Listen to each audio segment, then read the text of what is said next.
আসসালামু আলাইকুম, কেমন আছেন সবাই?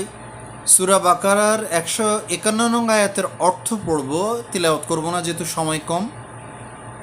আউযু বিল্লাহি মিনাশ শাইতানির রাজিম, বিসমিল্লাহির রহমানির রহিম।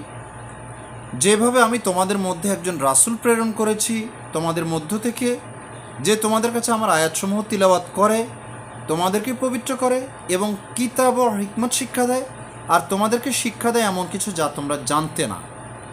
তো আপনি দেখুন, খেয়াল করে, খুবই গুরুত্বপূর্ণ আলোচনা যে আল্লাহ তাআলা বলছেন তোমাদের মধ্য থেকে একজন রাসূল তোমাদের কাছে প্রেরণ করেছি আমি। মানে নবীজি সাল্লাল্লাহু আলাইহি সাল্লাম আমাদের মধ্যে জন্মগ্রহণ করেছেন, বেড়ে উঠেছেন এবং সেখান থেকেই রাসূল হিসেবে মনোনীত করেছেন, সেটাই আল্লাহ তাআলা বলেছেন। এবং তিনি আমাদেরকে আয়াতসমূহ তিলাওয়াত করে শেখান এবং আমাদেরকে পবিত্র করেন ঈমান দেওয়ার মাধ্যমে, এবং কিতাব ও হিকমত শিক্ষা দেন এবং আমাদেরকে শিক্ষা দেন এমন কিছু যা আমরা জানতাম না।